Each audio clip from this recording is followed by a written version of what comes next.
Bom, se eu tenho todo esse olhar da empresa, esse olhar global da marca, onde que ela está, como que o mercado como que o mercado está, eu começo a enxergar dentro dessas questões oportunidades que o mercado me dá, que se eu não tivesse feito exatamente eh, esse exercício possivelmente eu não enxergaria, até porque algumas oportunidades elas são absolutamente é, assim escondidinhas. E aí, olha só, eu preciso entender algumas questões, até mesmo das ameaças que o mercado me dá. Então, perceba o seguinte: olhando para fora da empresa ou fora dos domínios da empresa, eu começo a enxergar de fato uma série de coisas que possivelmente eu não enxergaria se eu ficasse olhando para o meu próprio umbigo. E aí, não que eu não tenha que olhar para ele, não que não tenha que olhar para dentro, muito pelo contrário, eu tenho que entender qual é a força da empresa e qual a fraqueza da empresa. Então, tem duas questões aí, tem uma ferramenta básica que quem está na área de marketing ou na área de administração ouve falar ou vai ouvir falar, que é exatamente PFOA, os pontos fortes e fracos da empresa ou do produto e as oportunidades e ameaças. Eu estou falando, olha só, eu estou falando dentro de uma divisão, que é o seguinte: dentro da empresa, eu tenho dentro da empresa as forças, sei lá, a diferença do produto, a qualidade do produto, todas as questões de força do produto da empresa, mas também eu tenho as fraquezas, porque é natural que dentro de um processo eu tenha aí uma fraqueza, eu não tenho grana, eu não tenho desenvolvimento tecnológico suficiente para seguir adiante, então eu tenho dentro do meu cenário interno algumas questões de forças e fraquezas que eu preciso analisar para saber qual o tamanho do passo e para onde que eu vou de uma maneira mais forte ou mais agressiva ou não, né? Então eu preciso analisar para tomar decisões estratégicas em cima disso. Lá fora da empresa, aquilo que eu disse, vão existir oportunidades e vão existir ameaças. Então eu preciso de fato começar a entender essa dimensão. E olha só, se eu enxergar tanto dentro da empresa quanto fora da empresa, eu vou fazer uma conexão com as minhas forças e a questão que o próprio mercado às vezes está me oferecendo de oportunidades. Se eu tenho uma força grande aqui em determinada área ou no produto, certamente quando eu olhar lá para fora e eu enxergar uma oportunidade, eu vou ter uma conexão muito grande, eu vou crescer muito. E da mesma maneira, se eu tenho uma força grande aqui, tem uma ameaça grande dentro, fora do mercado, lá no mercado, que eu posso me defender com mais força. Então, olha só a questão do equilíbrio que eu vou ter. Um exemplo muito bacana né, a gente vê as grandes campanhas, a gente gosta de rir com campanhas inteligentes, etc. Um exemplo muito interessante disso é o próprio Posto Ipiranga, que vocês, né, já sabem a piada, pergunta lá no Posto Ipiranga, mas olha só, o que que isso tem a ver com o PFA, o que que isso a empresa olhou e como que a agência criou essa campanha que já está um tempo no ar, o que que isso tem com o PFOA? Olha só, o Posto Ipiranga ele tem uma série de postos de gasolina, uma quantidade enorme no Brasil todo. Tem parceiros já estabelecidos, já tem um operacional rodando, ele tem pontos de venda em lugares maravilhosos, então ele está na principal via, na principal esquina. Então, do ponto de vista de marketing, o P de place dele é fantástico. E aí ele se vende basicamente pelo próprio local que ele está. Mas ele tem uma construção de marca forte, ao longo dos anos ele tem um histórico de comunicação importante e que, olha só, isso tudo quando eles se reuniram para fazer uma nova campanha, se reuniram para fazer um planejamento e entender o que lá fora da empresa tinha de oportunidade, tinha de ameaça, eles entenderam que uma das ameaças importantes era que o petróleo vai acabar.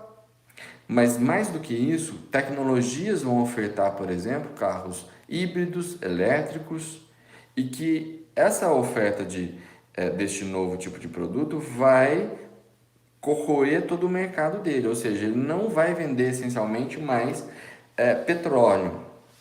E aí, olha só, o que restou para ele falar?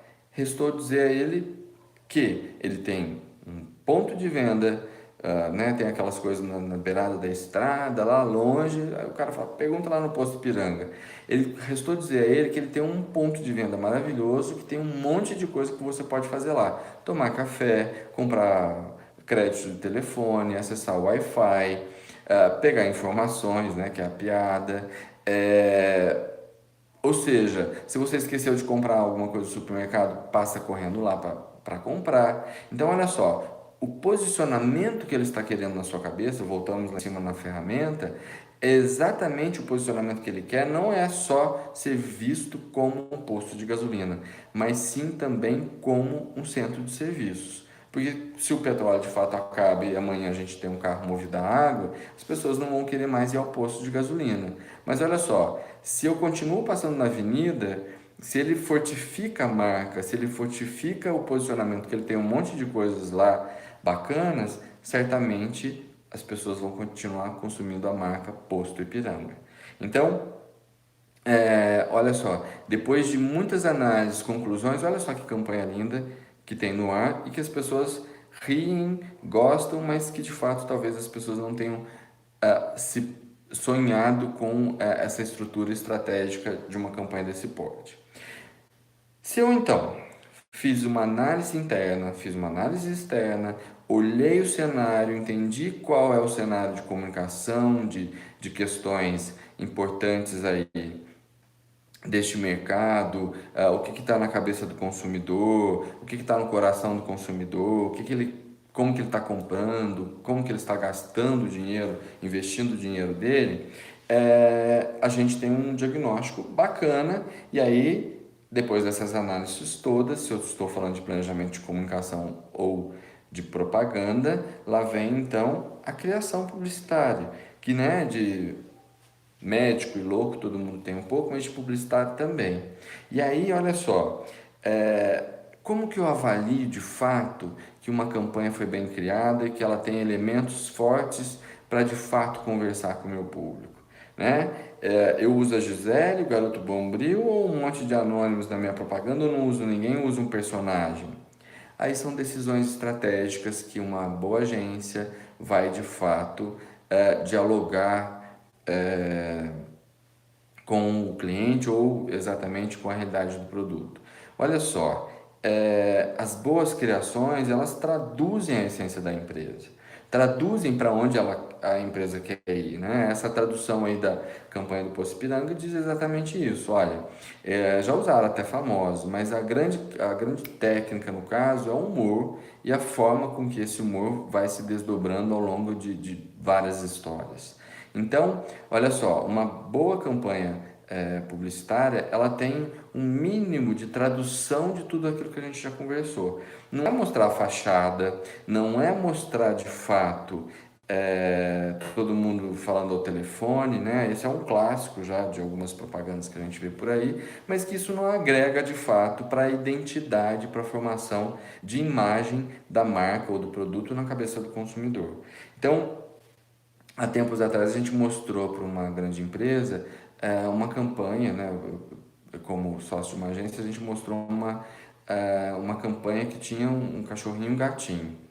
É, Alguns diretores da empresa fizeram um olhão desse tamanho, mas eles não entenderam qual a necessidade de diálogo que o consumidor tinha e o que aquilo representaria no relacionamento.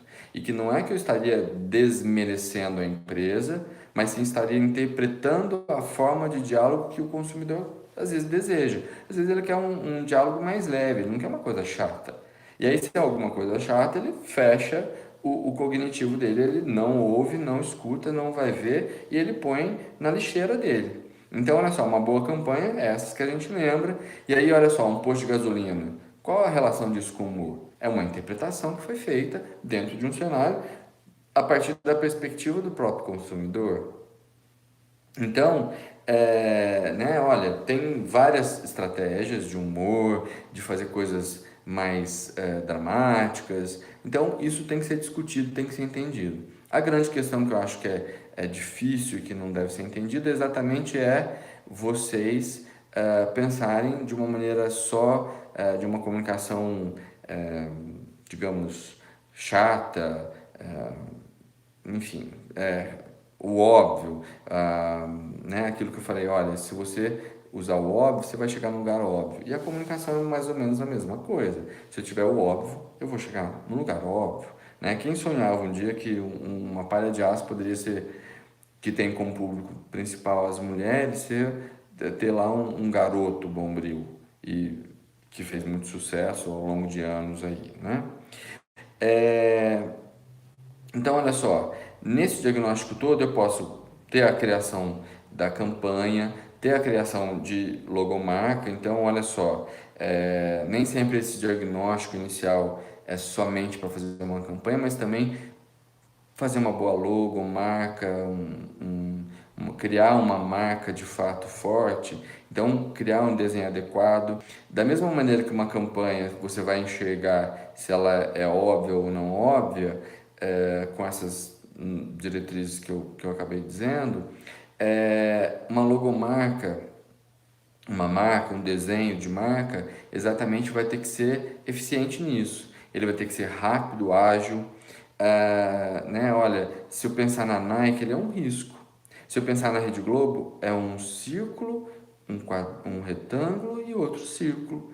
E olha a força que essas marcas têm em termos de construção, em termos de rapidez para me comunicar com os meus consumidores. Então pense no seguinte, eu sempre dou uma dica para os alunos. Se a sua marca for boa, ela vai caber muito bem numa caneta e ela vai ficar impecável na beiradinha de uma caneta. Então olha só, esse espaço para a marca exatamente é um espaço que, se você tem uma logomarca construída e que ela foi colocada ali de uma maneira eficiente, pode ter certeza que você tem uma boa logomarca na mão.